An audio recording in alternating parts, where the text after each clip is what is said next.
Alright, so real talk, I'm super late to work. Ben got up twice and then he peed his bed last night. I don't know what's going on and he had a bad dream.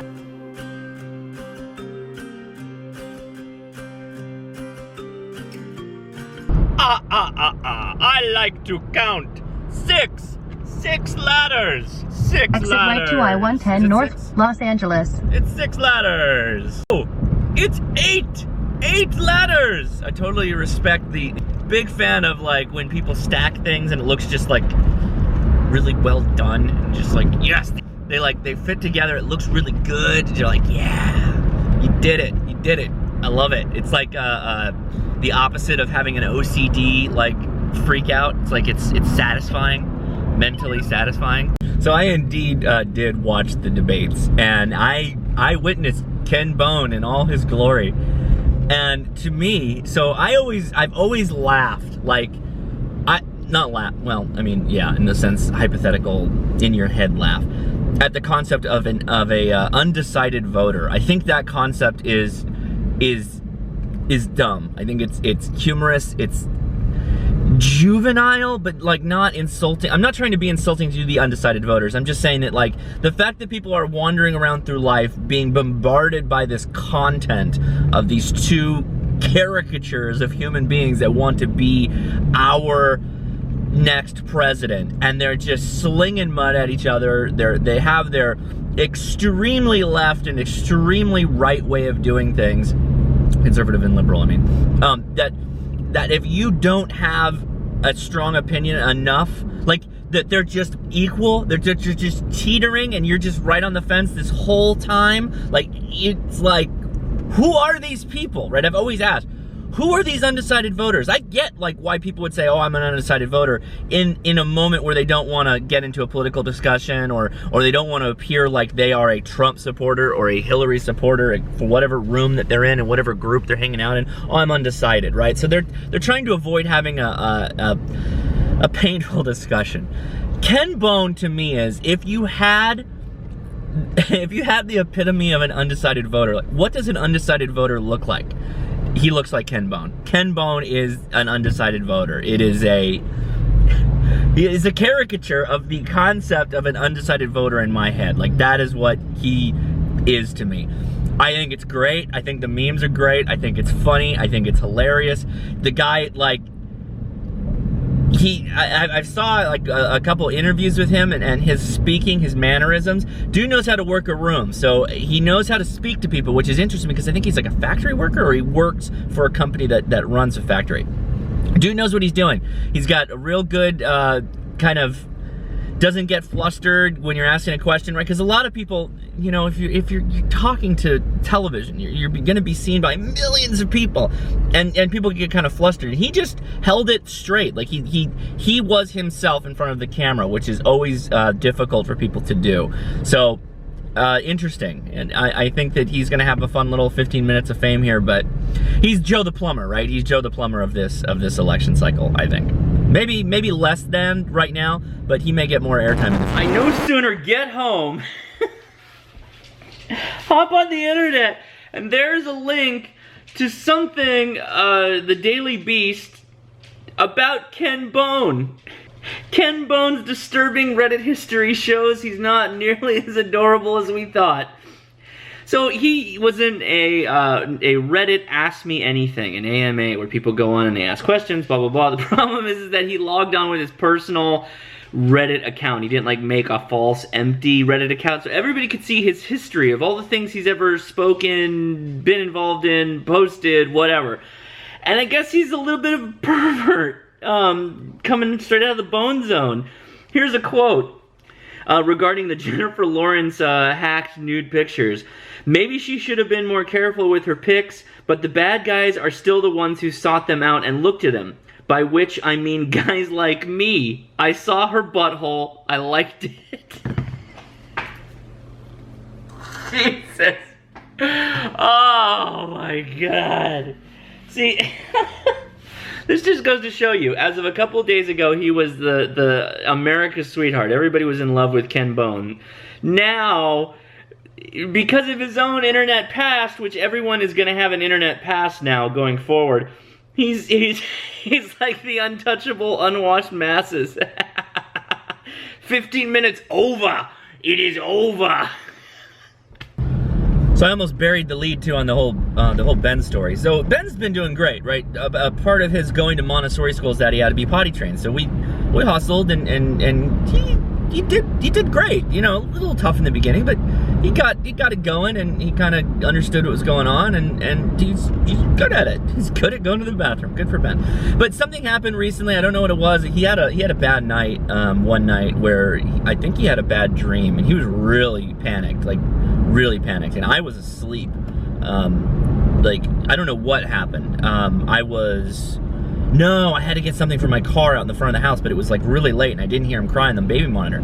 So he started wetting the bed the other night, and so this happens. It's a regressive thing that happens with kids sometimes, but you know, no big deal. He'll catch up because he has a night where he does and a night where he doesn't, and a night where he doesn't, and he doesn't. So it's just a matter of like having supplies on hand if you have to do the quick morning changeover, as I call it, and that happened at 4:30 in the morning today. So along with him crying. So yeah, anyway, long story short, I got up twice this early morn. Okay, let's good afternoon, allies. Sorry for the little time warp here. Gotta do a go back. This is not gonna be a project today. I'm just getting a staple gun. All right, come on. Need a staple gun because Leia wants to put up this faux vine thing on the side of the house with some twinkle lights, solar powered twinkle lights. So I need a staple gun, and I can't find my staple gun. I think it was repurposed, so someone else's collection recently. Event going at Orchard. Go back again. Let's go.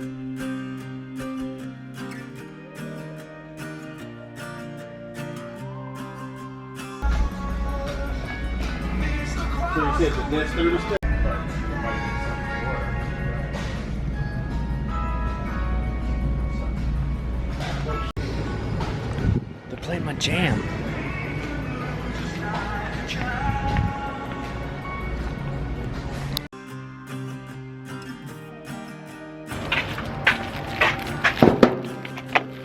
Okay.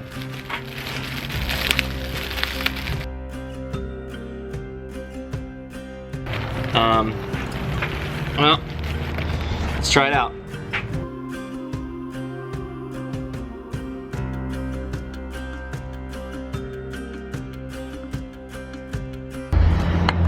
So this is an actually pretty easy little project here.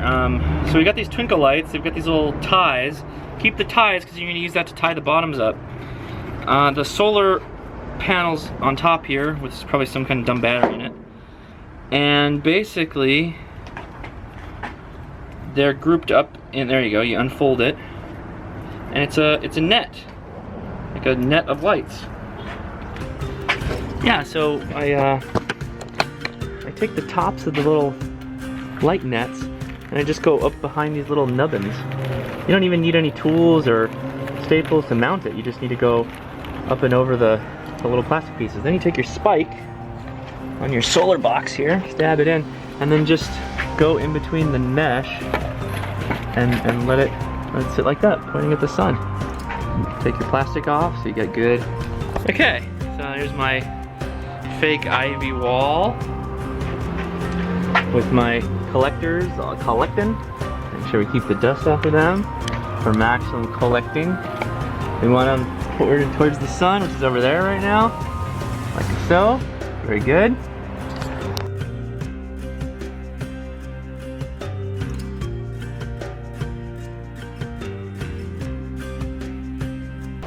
Hey Edison, did you have a good time eating all that carrot?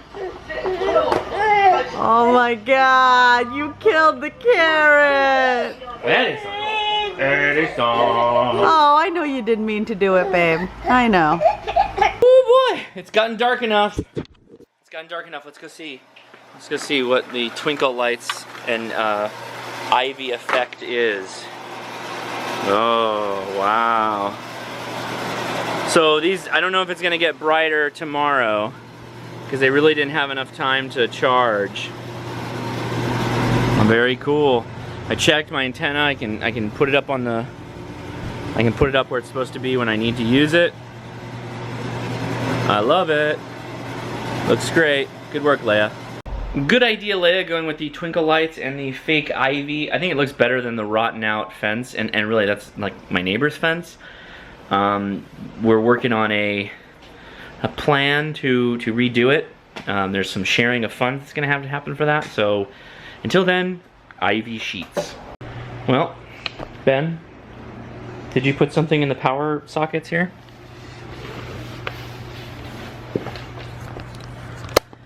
Looks like there's some wax or something in the power outlets. Is that true? Nope. Yeah, there is. You put something in there, didn't you? Looks like blue crayon. I didn't get blue crayon. You did. I'm sorry. Don't do that again. Okay. Yeah. I'm kind of in the middle of power plug town with a pair of tweezers. You're in the middle of what? Oh, power plug.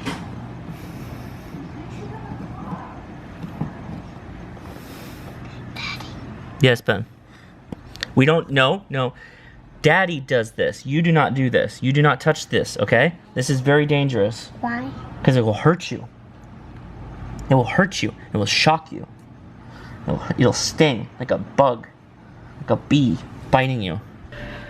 That's gonna do it for the vlog. I'm very happy with the twinkle wall, actually. Yeah, the ivy's one thing, but I like those lights. I think those lights are gonna be a winner, particularly when I'm out there smoking a cigar, hanging out quietly, maybe doing a little grilling at night. I'm super into it. I'm glad Leia bought them. I know I told her it was like very good idea, very cool. Question of the day, what is your favorite lighting? This sounds really dumb, but understand, I'm all about lighting. I have my lights behind me here. I use lighting in my filming. I love flashlights. I love everything. My favorite kind of lighting is candlelight, and I particularly like those little paraffin lamps, the paraffin oil lamps, like right there. I don't know what it is about it. Horrible to shoot any kind of recording or video with those kind of lights because it's too yellow, too golden, too red. It's kerosene, right? Or that's paraffin oil, never mind. But kerosine's the same kind of idea. It's got that red flame. So yeah, tell me what your favorite kind of lighting is. Dumb question, but think about it. It's actually kind of cool. Yeah, anyway, tell me your comments below. Love to hear it. Give me a thumbs up if you enjoyed this. If you have not already, please subscribe. I'd love it if you shared this on your socials, the Facebooks, the Snapchats even. I don't know how you do that, but if you do, tag me. I'm Hashnasi everywhere, and I'll talk to you tomorrow. So very cool, tomorrow my dad comes to town. It is his birthday this weekend. Yeah. Well, we're celebrating it this weekend. And we're gonna go to the aquarium tomorrow. The San Diego, what am I talking about? The Long Beach Aquarium. We're not driving to San Diego. The Long Beach Aquarium with my sister, and we're gonna go to a brewery after that, a brewery / barbecue joint called Beachwood Barbecue in Seal Beach. It's gonna be amazing. It always is. All right, guys, I will talk to you tomorrow.